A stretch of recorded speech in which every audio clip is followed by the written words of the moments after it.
Hello, everybody. Welcome to Political Football. My name is Dave. I'm here with Scott.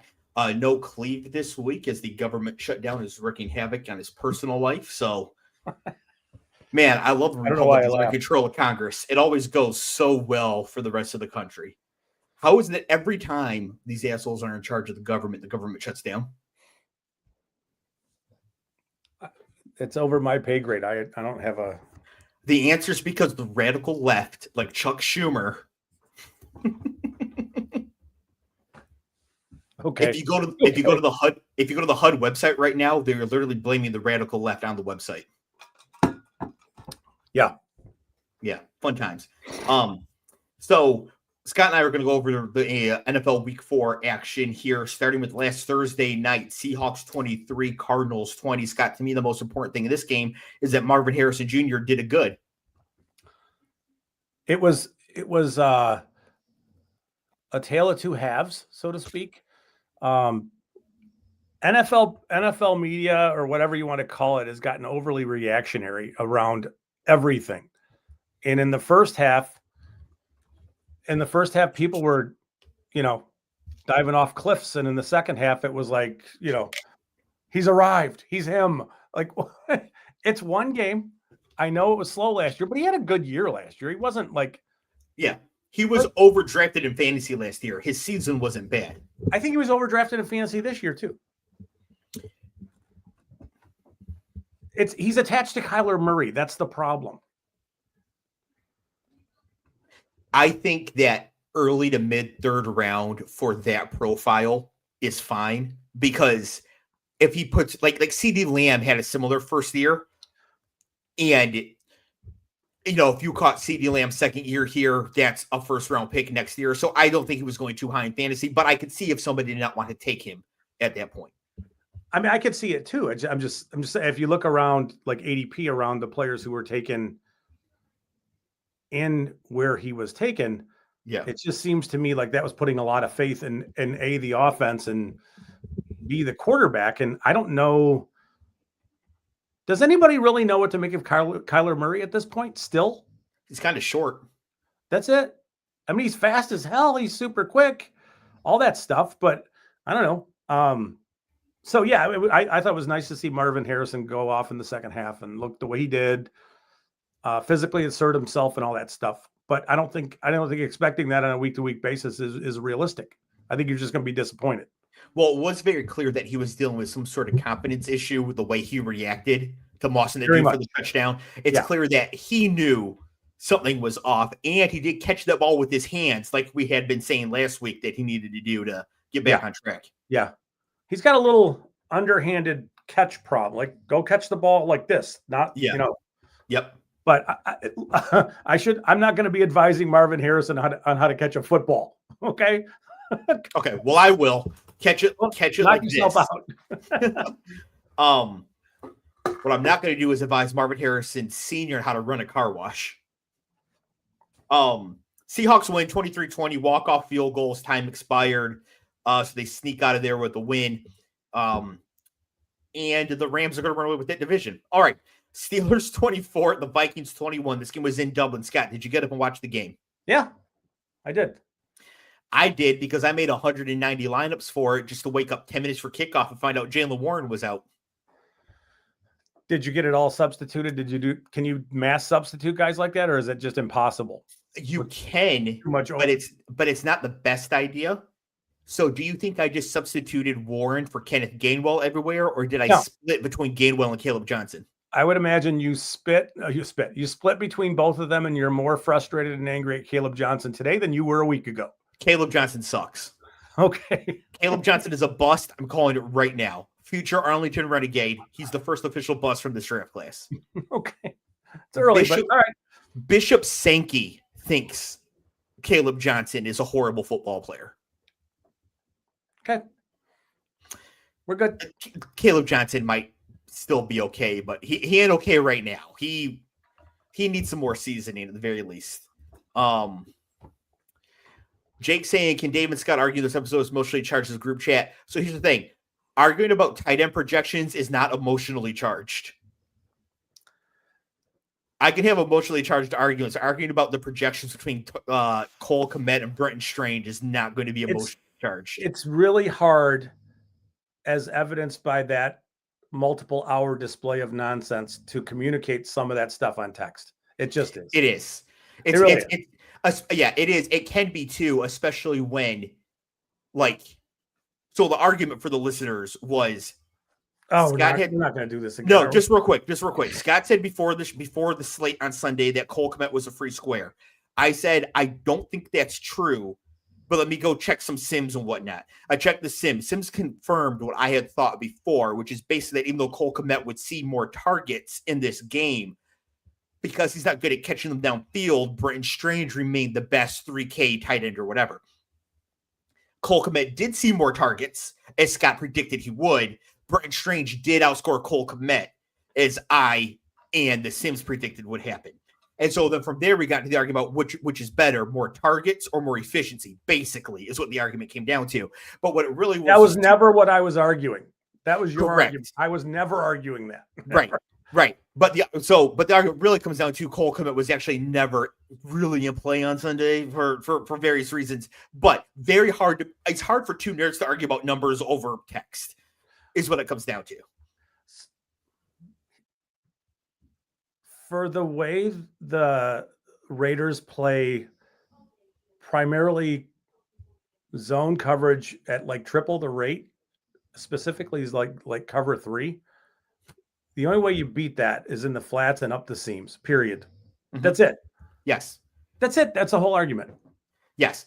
No Colston level. That's it. That's all. But trying to explain that and then have to try to explain what some of that even means, even to myself, because it's like, what does that even mean? You know? Right. Right. And so Cole Kmet dominates in the flat and continued to do so in this game. Seam. That's where he was targeted in that game. Right, but he's not very good up the seam too far downfield, which is where he had like 3 drops. He just isn't. It's not him. It's not what he does. But as I mentioned, the Bears will be on Here we go again in a week, and I am triggered. And I will have a lot of Cole Kmet when they return after their bye week to play the Commanders on Monday night. I will have a lot of Cole Kmet in my 200 lineups because he is a great showdown tight end. Well, let's look at the coverage, the way that the command. Go ahead. I'll look at the way the Commanders play in coverage, and if they play a lot of cover 3, then it's reasonable. Only if Loveland is out. In showdown, it's reasonable no matter what, given how frequent his usage is versus what his price will be. All right. So the Raiders, just so you know, after week 4, boy, this is great viewing. This idiot trying to find anything on my phone. Old man Google's numbers. Tune in at 7:30 live. So the Raiders play like 54% cover 3, which is a zone coverage. It's like 3+ times more than any other coverage that they play. The Commanders, and this is really in the weeds around. Like this is like it's sort of like overthinking things. Hey, we live in the weeds around here. This is good.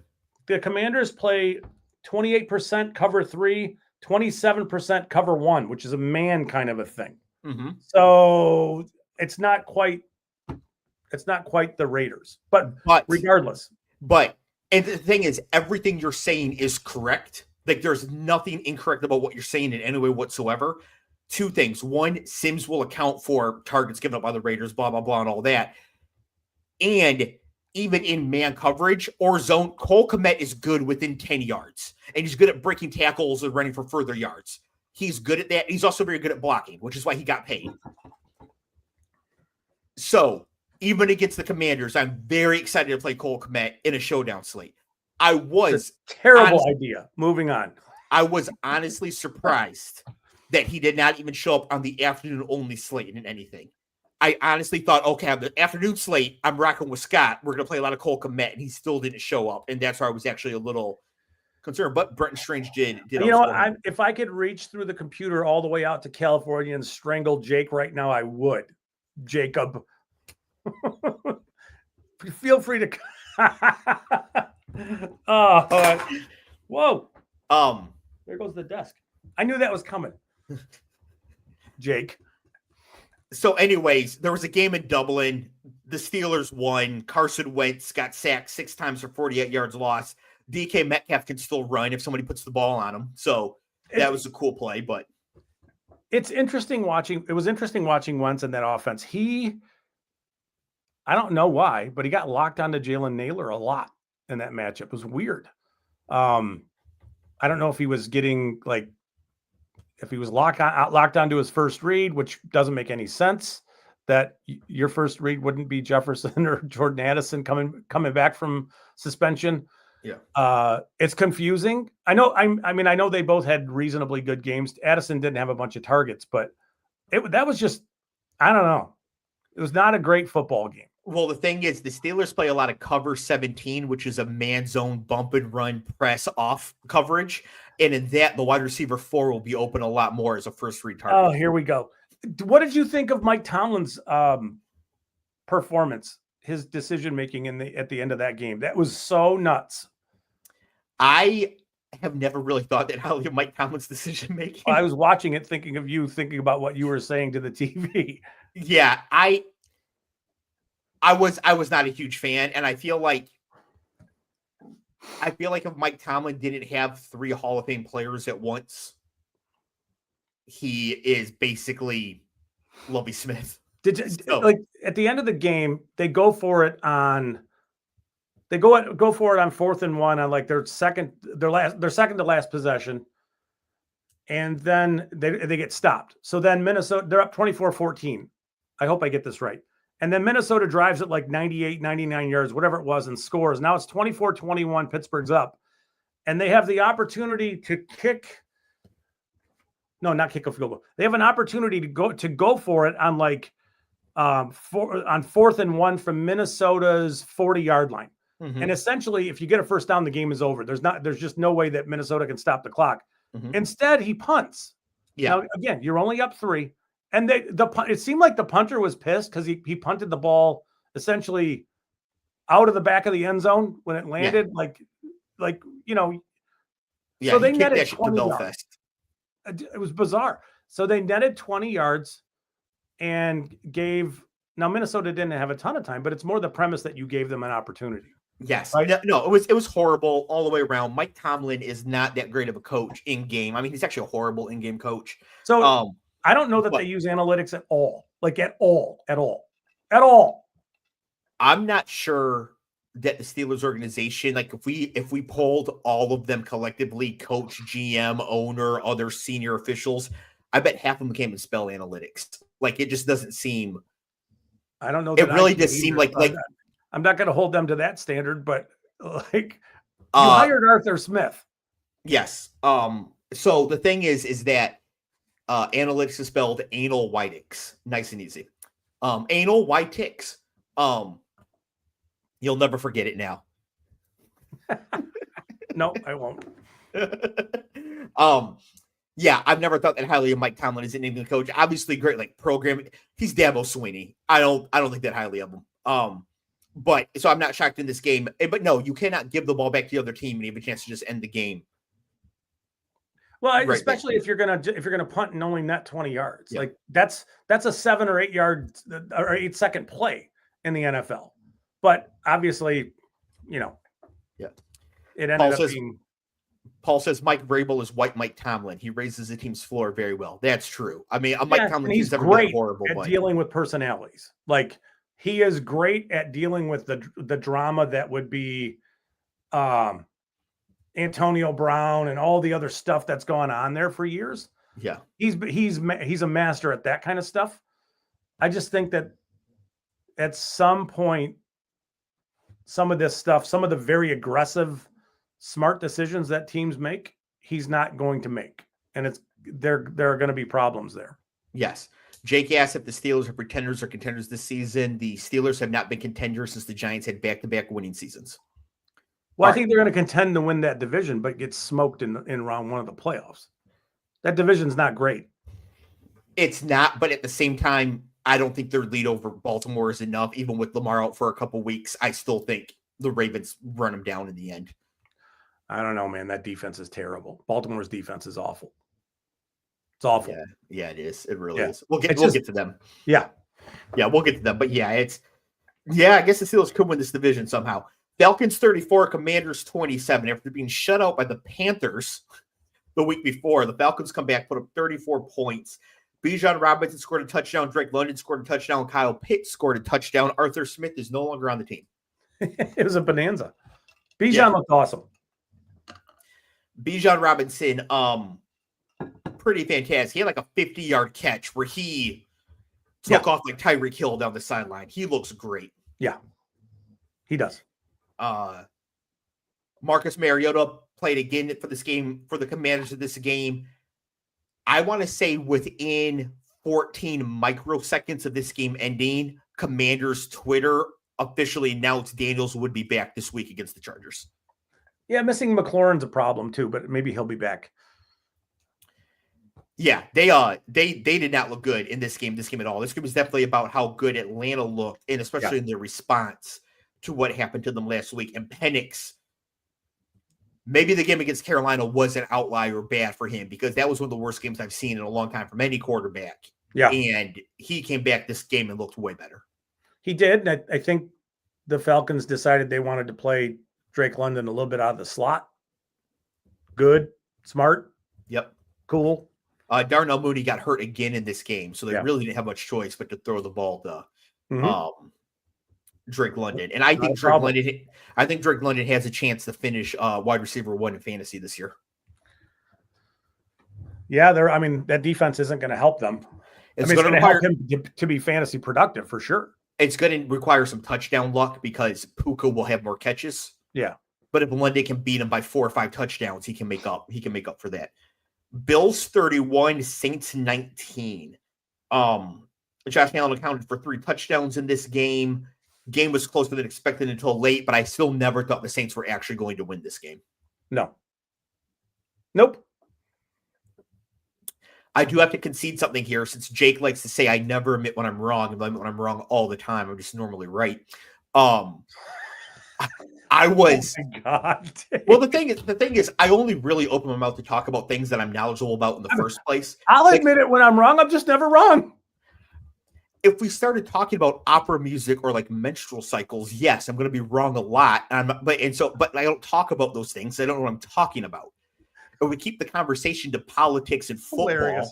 I'm going to be right more often than I'm wrong. I was wrong, though, about Kendre Miller. Kendre Miller is going to be the primary back for the Saints. Quickly. Maybe starting this week. Yeah. And at the trade deadline, Alvin Kamara is off to somewhere else, and Kendre Miller will be the primary back here. And I argued with you until about 4 days before the season, and I was like, oh my God, Scott's right. And I drafted as much Kendre Miller as I could. But you were on that at least a month before the season started, and I should have listened. Well, like Woody Marks is a good example of this. Sometimes players can be what we would consider, relatively speaking, like sort of like, that he's just one of those running back guys. But given some opportunity, like the Texans offensive line is, I'm sure we'll get there, but sometimes a player needs to stay healthy. Like Kendre Miller's issue has been, he just hasn't been able to get on the field to practice enough to really, show them what he can do. He needed a new head coach, and he does. I mean, he looked fine. He looks good. I mean, if you were to put number 41 on his back, you wouldn't think he looked any different than Alvin Kamara, to me at least. But sometimes players just need opportunities, and sometimes they fail with those opportunities, and sometimes they don't. We'll see. There are running backs. So running back is a position where volume will trump talent for fantasy points. If you have both, great, right? Then you're Bijan and Jahmyr Gibbs. Wide receiver, you have to be able to get open before you can get the ball, because they can't just try to hand you the ball. You can be a bad running back and still get decent opportunity and put up decent numbers. Woody Marks is not a good running back, but he's going to get tons of opportunity. I think Kendre Miller might actually be good. Why is Woody Marks not a good running back? Woody Marks is not a good running back because he literally will fall down at the slightest touch, and he does not have any sort of breakaway speed. So he's like a slow David Montgomery with the balance of like me. Like when he can catch the ball great though. Like when you get him the ball 9 yards downfield, he's going to catch it, which is great. And he might even make one player miss, but like the first player that hits him, he's then going down. So Woody Marks belongs to the NFL. He's an NFL level running back. I'm not saying that. But next year I still won't have a lot of Woody Marks.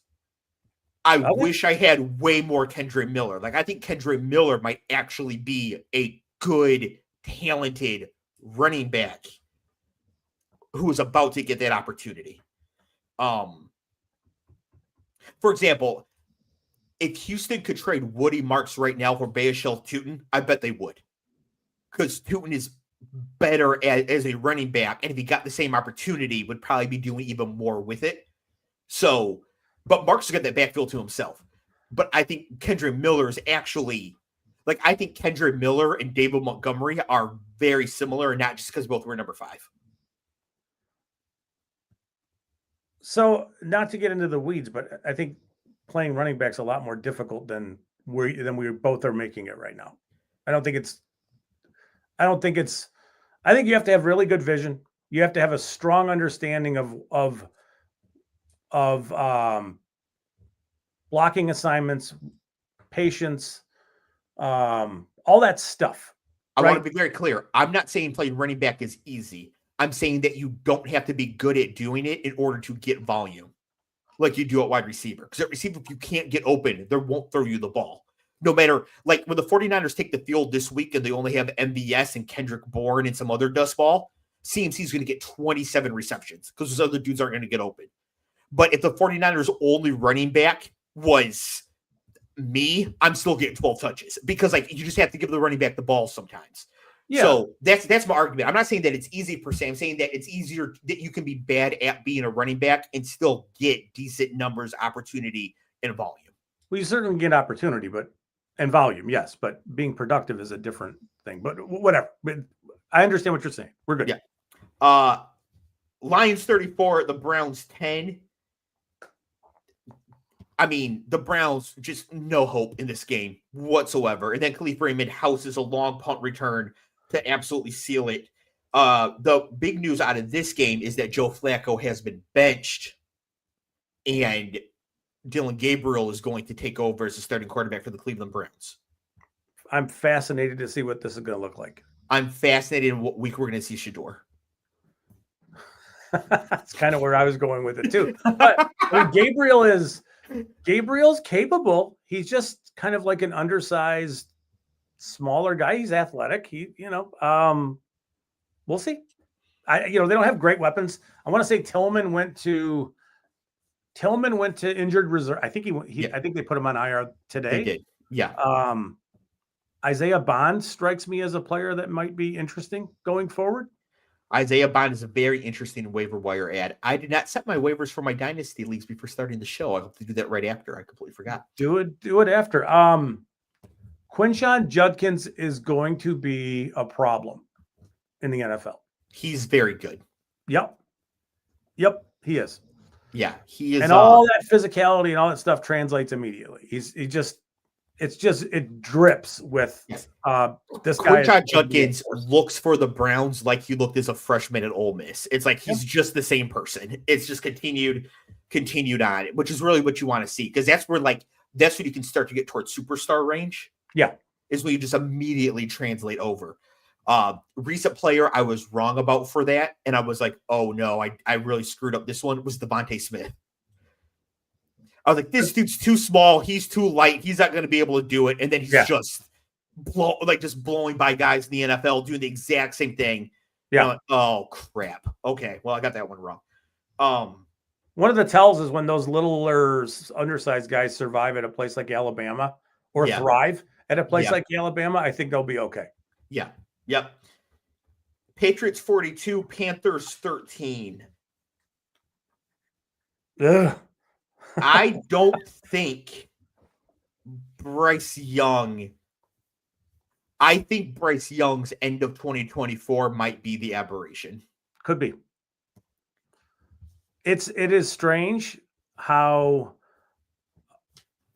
out of sorts they look on offense. everywhere. Because he's like, I've always thought he was sort of like your rhythm tempo NBA point guard type of player who needs to be in rhythm. And so I guess the tell there will be once he looks like he's in a good rhythm, he's going to stay there for a little while. I don't know. Last year it took him getting benched. It took some time for him to get into rhythm, and he was great the back third of the season. I think Tet is legit. I think that that's one of those, we just saw too much of him and everybody just kind of got tired of talking about him. And then he suddenly became slow and all this. But it's still confusing how they're underperforming the way they are. I know we all knew their defense was going to stink, right? But I don't think it's that surprising. I think it's only surprising if we rule out the most likely cause, which is that they suck. Okay. And I think that's it. I think everybody on the offense is bad at football except for Tet McMillan. Okay. And I think that's the issue. I mean, Chuba Hubbard is whatever he is. And like, he's fine. Tommy Tremble is okay. But you know what I mean? There's nothing to any of them except for Ted. It's Ted. It's Ted and a bunch of backups. I don't know what the story with Carolina's offensive line. If they've lost players on the interior, it wouldn't surprise me because Bryce Young looks a little uncomfortable. I don't know. I mean, what else do you say? They look completely out of sorts, and New England's offense sort of just ran through them. Not literally, but yes. New England embarrassed them on Sunday. Are you ready to admit that Drake May is good yet? No. Okay. Giants 21, Chargers 18. I'm ready. I'm willing to be completely wrong about it, though. By the way, that spot right there is going to be an entire TikTok on its own. Are you ready to admit Drake May's good yet? No. I'm going to tag it in Boston and don't let it go. Just no. All right, next. It was better than my earlier idea, don't you think? The full face thing? No, the other idea. I don't even know what that was. To post you in a thong. Oh my gosh. Yes, much better. Better idea. All right, I'll take that as permission. Giants 21, Chargers 18. Nice call. Thank you. Yes, tell the people what happened. I was on the Giants money line this week in the pregame, and it was a dogfight, but they did end up getting there. Giants win their first game, their first of 4 this year. So congrats to them. But this game is not about the Chargers playing poorly, traveling across the country and choking away a game that they're going to really wish they had when playoff seeding comes. This gives up Malik Neighbors blowing out his knee on that awful turf and being out for the year. Got hurt too. Oh, and Joe Alt got hurt in this game as well. Yeah. Losing Malik Neighbors for the year sucks as a fan of football. Yeah. Because I love watching that guy play and I loved watching him develop. I think that player should just refuse to play there. Just no more? Yeah, we're not playing here. The field is different. Yeah. I don't know. I saw somebody went through it and all of the injuries that turf has caused, and it does seem it's probably a little bit like you can't. It's not like it's such a huge number over everywhere else, but it is bigger. It's a bigger number of injuries like that where, I don't know. I don't know if it's because they have other events there, or if it's because that turf is used every week because the Jets play there when the Giants aren't there and vice versa. I don't know. I'm shocked they can't just trade out the turf one for the other. Like in Vegas, they just roll up the grass and put it back. Yeah. So the Lions did this like 2 years ago in the offseason. I don't know how long it took, but they had something called a slim fit turf. And there is some evidence that specific turf might have led to a little more ACL kind of stuff. And they did it's a service to their players to go with stuff that's that they think is safer for them. I don't know what the Giants and Jets, I don't know what the Meadowlands has from a turf standpoint, but Well, I'll tell you what it's not is natural grass. Just get some Bermuda grass in there. oh, it is natural grass. I'm a moron. I was thinking it was some sort of turf kind of like field. In the Meadowlands? Yeah. Remember who you're talking to here.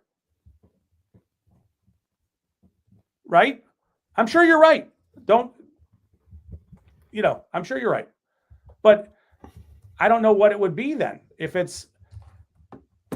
Is it because of the number of events that are constantly, stages? No, they play on field turf. They play field turf core.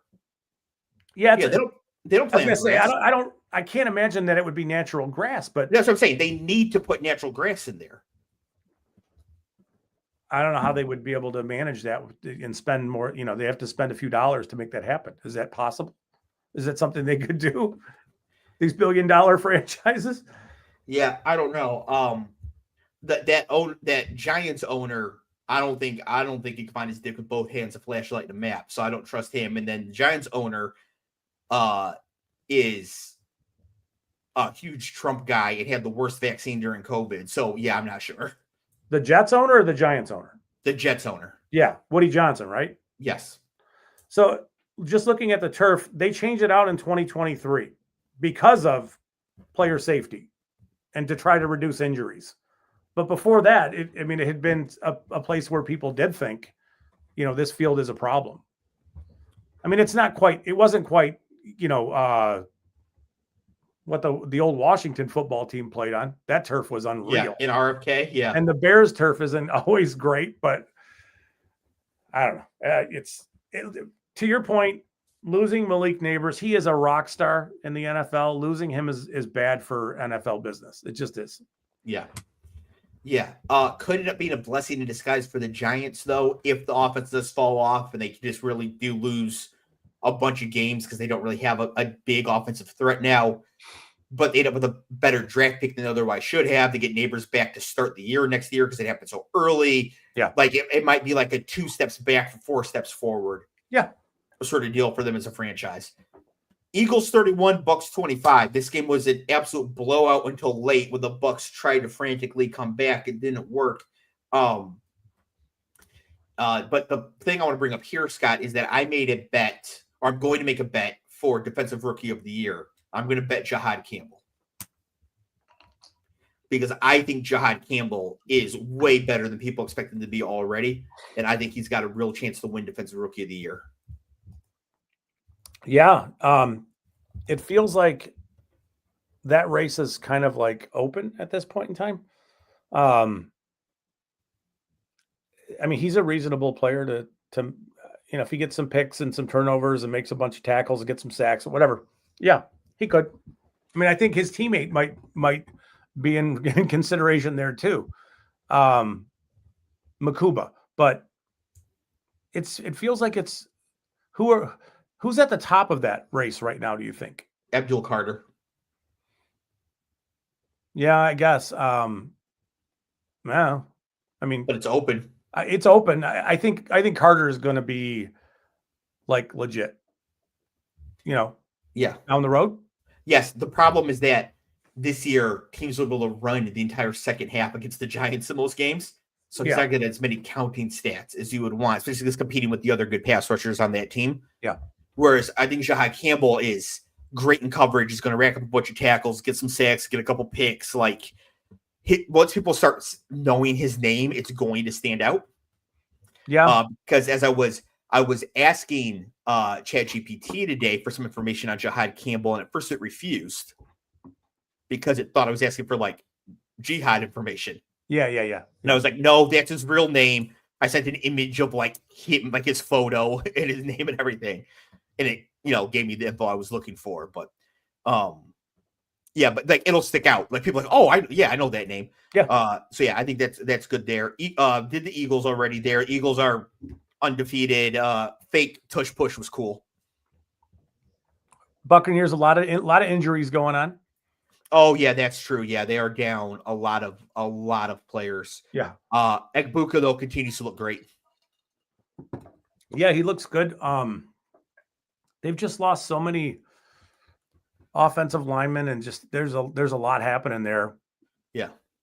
I don't know. That game wasn't, I mean, it wasn't really all that close. It was at the end. Like the Bucs had pushed it to a chance where they had a chance to come back at the end, but it was a frantic fourth quarter desperation. This game was really like 31-14 in practice. Is AJ Brown going to get moved? They shouldn't. They absolutely should not. I think if they really wanted to solve the AJ Brown problem by moving on from a player, they should move Saquon. Because Saquon is very inefficient this year. He's falling off rapidly. Yeah. And if they didn't have him, they'd be forced to pass more, and that would solve the AJ Brown problem. But would it?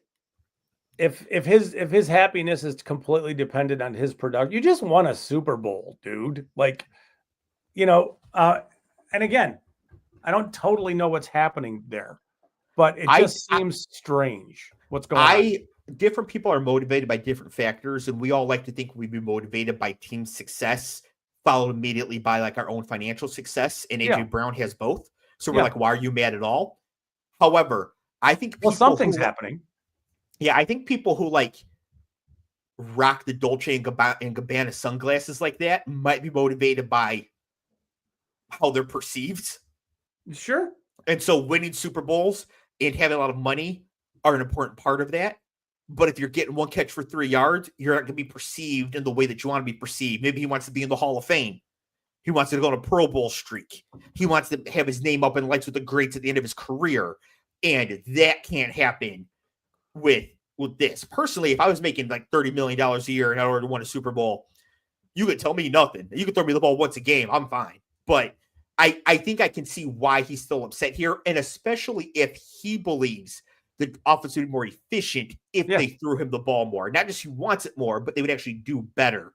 But I think there's just a history of wide receivers, of NFL wide receivers thinking that the key to the offense is going through them, and how that's always a failing proposition. It's just it'll always come undone. Usually going through your best wide receiver is the best way to operate an offense. Generally, yes. Especially that guy, because he's uncoverable. Yes. And I think that wide receivers, like I think the reason wide receivers tend to be divas is that you kind of need to be a diva to be a good wide receiver. Like very much. Amon-Ra St. Brown is he is a well-balanced, smart, educated individual. Yeah. And he is totally insane all at the same time. Sure. And I think that's necessary at that position. I think it's also necessary to be a good college football coach. He's a super smart, crazy person. Yes, he is. Yeah. Like when it's almost, there's a TikTok account called Depressed Cowboys Fan, which is amazing. And he's got this thing where he talks about how players can activate their CTE. Amon-Ra can activate his CTE. Like he'll be like just perfectly fine giving a German language interview. Then he's doing handstands and screaming amazing things into a hot mic. Yes. But like, but then he also like remembers every wide receiver taken in front of him still, even though he's been to like 4 straight Pro Bowls and gotten paid, is considered a great player. Yeah. And he's still just like, I can't stand Nico Collins. How could you possibly? And it's just like, and he'll never get over it. Man, it's motivation. Yeah. So I just think receivers need some of that, and then it's going to manifest itself in the ways that we're seeing here with AJ Brown. Yeah, it's bizarre. Even last year, there was strange stuff happening there. They won a Super Bowl. You would have thought that could have smoothed some things over. They're 4-0, right? Yes. So they're winning. It's not like they're losing. Yes, but they're 4-0, but they had to come back to beat the Rams. Yeah. By passing. Yep. And then they tried to play it and not lose the second half against the Bucs and almost lost. Yeah. So I see where he's like, I don't disagree with him generally. No, I don't either. I disagree with the way he's going about it, but I don't caller situation. Maybe an offensive coordinator. I don't know. I agree with him generally. I don't agree with the way he's going about it, but I don't think he could be AJ Brown if you would go about it any differently. Like, he That's needs fair. to be like this to be A.J. Brown in the first place. Yeah. Texans 26, Titans 0. Cam Ward is going to take a while. Yeah. The Titans switched play callers from the head coach to the offensive coordinator and scored 0 points. I don't think the play caller matters. Yeah. I wonder, I think we talked about this last week, just the remedial nature of this offense and potentially the problems that it may lead to whoever the future play caller is and how much he wants to get Cam Ward to understand what he's trying to do, kind of stuff. They need weapons too. Like, Calvin Ridley was supposed to be his number one receiver. He's really not even, I don't even know if he's playing half the snaps right now. I don't know. Calvin Ridley is dustball adjacent at best. At best, yeah. Yeah. Yep. Yeah, their number one wide receiver is Alec Ayamanor. Yeah. Which I think is how you say it. I don't think it's Iomanor. I think it's Ayamanor. I think it is too. I want to hear him say it because I keep hearing it differently other places. I hear you. I would love to hear him say it too. Chiefs 37, Ravens 20. The Ravens are now how the Lions finished last season, where they have 3 NFL players on defense and 8 Uber drivers, and they're trying to make it work, and it's not working. On top of that, Lamar hurts his hamstring. He's going to be out probably through their bye week now, in a couple weeks. The Ravens are 1-3, about to start Cooper Rush. If Cooper Rush goes 0-2 and they're 1-5, it may be done. Yeah, I mean, Matabuike is on IR for the season now. That's a huge loss for them. Yeah. They have a lot of other pieces that are just a little older. It's just not working on defense. And we saw what the Lions did to them on defense. What the Lions offense did to their defense. We saw what the Chiefs did last week. Yeah. They need Lamar at his peak to be able to score. And it's a little bit like week 1 against the Bills, right? Like, you're going to have to score 40 points. Lamar can do all those things, just not banged up. So we'll see. There's some interesting stuff around. I know Lamar did not practice today. I don't know how long he's going to be out. People said there's some rumblings that it may not be as long as we think. So I think their bye is in 3 weeks. So they have 2 games in their bye. Yeah, I think so. I assume he'll be out through the bye because why rush him back? Either Cooper Rush is playing well enough to win, or you're 1-5. Why rush him back at that point, right? Like, just because if you're 1-4, don't rush him back. Because 1-4 and 1-5, you're still gonna have to win like your last 6 games in a row, sneak in the playoffs in. But it's interesting because in that division, it may present that opportunity. Right. So I think they should hold out through the bye anyways. And I think they should be coaching, like they should be making roster and coaching decisions now as if they are 1-5 going into the bye. Yeah. And then if you're not, great, but plan that way. For the Chiefs, Xavier Worthy comes back from injury in this game. 5 catches for 83 yards, 2 carries for 38 yards. Now, he could clearly not lift his arm up above his shoulder level, and they're still giving him carries. And his second carry he got when the game was out of hand. Yeah. What is Andy Reid thinking, giving this dude unnecessary carries? My guess is he's wearing a very restrictive harness. That's why he's likely not able to lift his arm over his head to protect his shoulder. See, I thought it's because his labrum was torn and his arm wasn't connected to his shoulder. If his labrum is torn, if he's got like a big tear of his labrum or a really bad AC separation, they would have surgically fixed it. Okay. I think that this is more pain tolerance kind of stuff and also defensive protective stuff. So he's gonna wear, he's going to wear something that prevents him from lifting his hands over his head, which is not going to allow him, the old chicken wing to get away from his body, which is where you're, everything underneath your armpit gets hit going up. That's a problem for your shoulder. who knows? I would think though he would have had this surgically repaired if it was that bad. But to me, it looked like a guy who was wearing a harness and just can't physically lift his hands, his arms over his head, just couldn't do it. Okay, But that makes me feel a lot better. He still doesn't need worthless carries as the game is ending. yeah, like I don't know why you're doing any of that stuff, but I would think that teams don't like the idea of that offense getting rolling with Rashee Rice returning in week 7. Like that's not a great thing if you're in the AFC West. You don't want to see that. Bears 25, Raiders 24. Ashton Genty in this game, 138 yards rushing and a touchdown. Also had 2 touchdown catches. But Geno Smith absolutely sells him out with 3 picks. And the Raiders waste the breakout game from Ashton Genty. Yeah. Also, Max Crosby played like an actual demon in this game. Awesome. Yeah. And somehow they still managed to lose this game to the Bears. At home. Yeah. At home. Congrats to the Bears on fighting through and getting this win. I do think that is huge for them. But this game is about how the Raiders just absolutely choked it. Yeah. And then it's another blocked field goal kind of thing. Yep. We've seen a bunch of that so far. Yep. Obviously, congrats to the Bears. That's a big win. They're 2-2. That's like a big program they win. have flaws and stuff, but obviously, if you're a Bears fan, you have to be pretty happy with what you're seeing. Yeah, the progress for the Bears this year versus last year is undeniable.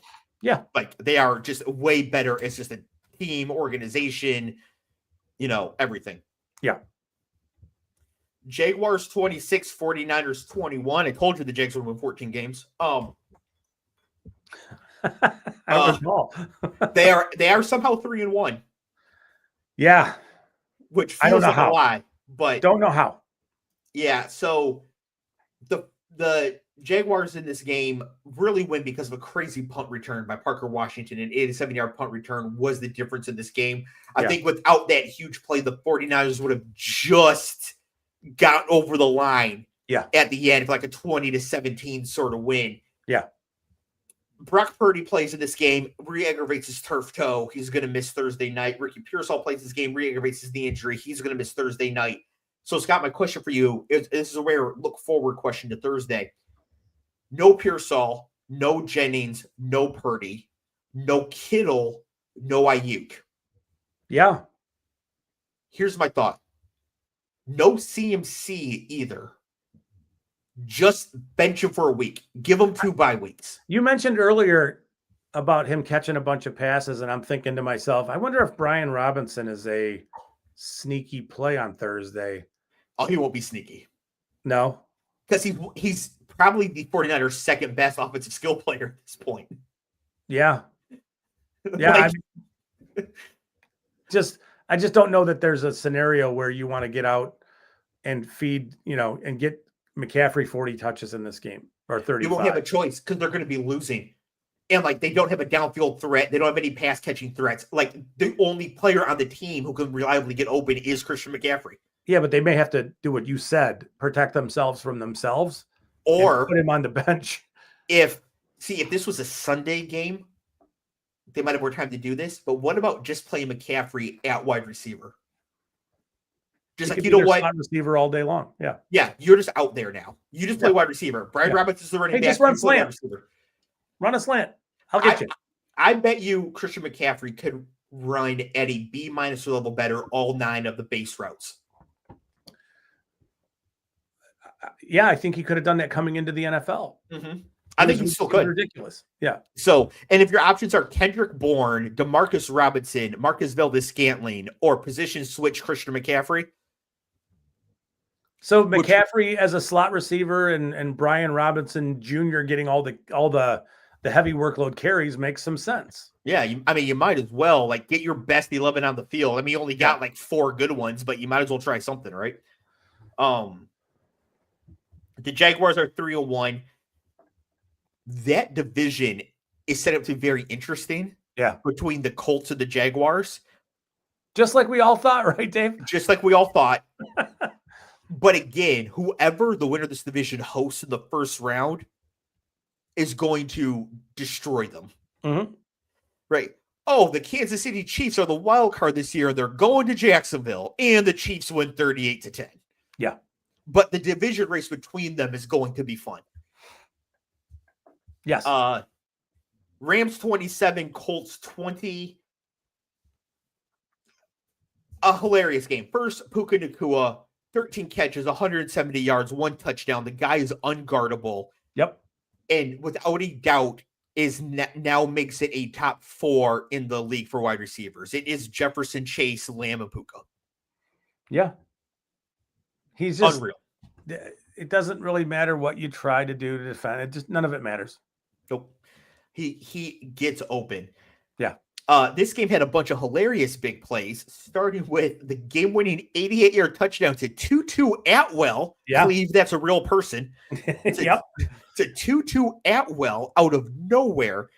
I think Devontae Adams, Tyron Williams, and Puka Nacua combined for 98% of the targets up to that point. And then they just completely forgot about Tutu, and that was the game winner. But the most hilarious play, without question, Adonai Mitchell. Oh my gosh. Yeah. Makes this incredible catch. 2 things. Tell them about the first one. In the third quarter, man coverage goes up, passes bad, like jumps and catches it ball one hand in a cradle, spins off his guy, breaks a tackle, sprints down the sideline for a game-deciding 75-yard touchdown. And he does the classic thing where you stick the ball up in front of you and run it into the end zone like it's a baton in a relay race. Great play. Except he dropped the ball trying to stick it out and threw it out of the back of the end zone for a touchback. Ball to the Rams going the other way, 20-yard line. Yeah. Shortly thereafter, Jonathan Taylor snaps one off from like 50 yards for a score, and it comes back on a holding call. Who was holding?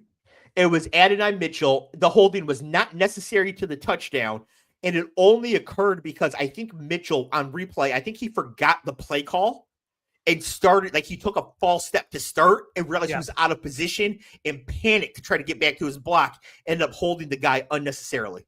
Yes. But that's a bad few minutes, right? I hope the young man can recover from this stuff, because it's brutal business, man. It really is. That is the old school Southwest commercial. Want to get away? Yep. That is exactly what that was. Because that was terrific. Apparently on Monday, he did go in and like apologize to the entire team and whatever. Maybe he does learn and grow from it and all that. Yeah. But man, horrible for him. Brutal. Packers 40, Cowboys 40. Game ends in a tie. Should NFL games be allowed to end in ties? In a perfect world, no, but I think, they're on the field long enough already. What's the better way? I mean, is there a better way to make sure there are no ties? I don't know. Yes. Tell me. There are 2 I could think of. 2-point conversion battle. Okay. Or you're old. You know the show Name That Tune. Yeah. Okay. Instead of name that tune, it's Make That Kick. Okay. And the kickers go and claim how far away they can make a kick from. Whoever says the furthest gets to kick it. If they make it, you win. If they miss it, you lose. There is some incredible game theory here. I understand the game. We did this like 2 years ago. You came. This was for kickoff rules. That's a little bit different. It was still great ideas, though. Yes. And so you had clearly spent a lot of time thinking about this. And this one will be very interesting because Brandon Aubrey has such a strong leg. He can ensure that he's the one to kick if he wants, because he can be like 67 and the other guy's not going to say that. But the other guys knows Brandon Aubrey can say a big number. So maybe Brandon Aubrey comes in and says 59, thinking the other kicker might say 62 to put pressure on Aubrey. Now you the go other ahead, guy's buddy. Trying to kick from 62, and he's not Brandon Aubrey. Yeah. right? I do think that they could adopt some of the college rules, and there's no time coming off the clock.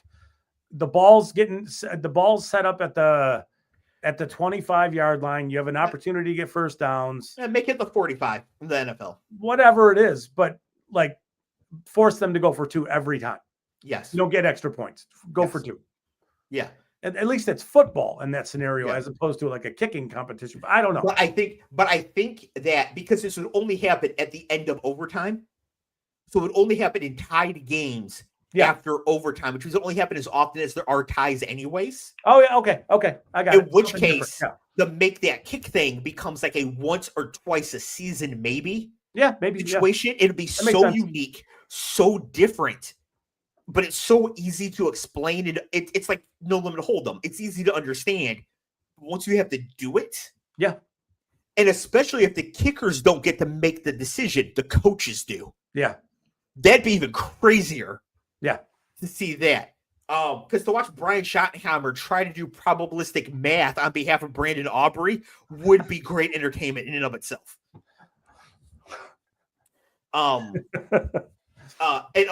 we have a hard out here at 8:30. So real quick, Dolphins 27, Jets 21. Mike McDaniel wins the game. Broncos 28, Bengals 3. Bengals need to trade for Jameis. Back to Packers Cowboys to wrap it up. It is amazing to me how great Dak Prescott has been playing this year. Mm-hmm. If the season ended today, I think he's the MVP, and it's not even close. And they're what, 1-3, 1-2-1. Yeah. He is playing out of his mind. Does it without CeeDee Lamb this game. So we get George Pickens 8 for 134 and 2. So he showed up. But that defense for them, JV. Yeah, it's not good. I would rather get where Jerry Jones was coming from. Like, even all right, we have Micah Parsons, but even with him, it ain't good. So yes, but at least if you put Micah Parsons in the defense, it's like putting Malik Neighbors on the Giants offense. At least you have somebody who could do something amazing to make something happen. Yes, but if you're overseeing the entire thing, getting the first round picks and getting away from his money, I get it, but they also got robbed. They also got robbed in the trade. If they had done it smarter and traded him on draft night instead, they probably have Travis Hunter and 2 first round picks. So maybe even more. Right. So even if we're going with the trade idea was okay, the way they did it was still not good. Yeah. The Packers game against the Lions was a mirage. The Lions are way better than that. The Packers are not that good. They lost to the Browns. They give up 40 to the Cowboys. I'm not afraid of the Packers. So that was my other takeaway from this game. I just think they're a bad matchup for Detroit specific. They beat up on Detroit in 2023 on Thanksgiving pretty good. Obviously, they did what they did in week 1. For some reason, they match up really well with Detroit in a variety of ways. Something to pay attention to going forward. But I don't think anybody would have thought Detroit would be in first place in that division after 4 weeks. But here we are. Yes. Absolutely. And I will tell you, last for me, Jared Goff is playing incredible football in so many ways to put that offense in a position to be successful and to run plays and to get them out of some plays because of the way they know things are going to work. He was pressured. He's pressured a lot against Cleveland. They had to get rid of the ball a lot early against Cleveland. He wasn't sacked. He threw the one pick where it looked like Cleveland's defense, they inverted their safeties. Their safeties became corners. Their corners became safeties. And I think he looked at it and thought, I've got single high safety and J-Mo's running away from that safety. So I'm going to hit him. And Denzel Ward had stepped in there and become a safety. So Goff didn't see it, but Goff has got the Lions offense in the right offensive plays very often, and he deserves credit for being a play caller kind of quarterback on the field for understanding the things that they do well. Are you saying I should stop calling him Jared Goof? No, I'm just saying he deserves credit and he is a top X quarterback in the NFL, and I don't know what the number is. He's 4? he's the best non-rushing threat quarterback in the NFL. Yes, he is. Yeah. Okay. So that's going to do it for us this week. We'll be back next week to review week 5. We do get some bye weeks starting this week, so there won't be as many games to go over because not every single team will be playing. Reminder, there is a London game this week. It is Steelers versus Vikings. No, Vikings versus Browns. Vikings versus Browns. Yes, this week in London. Yeah. So everybody up at 9:30 for that one. I'm sure you will be. Can't wait. Scott, anything else? No. Me either. All right, everybody. We'll see you later. Thank you, Jake. Thank you, Paul. Thank you, everybody who watched. Please like, subscribe, share, all that. Peace.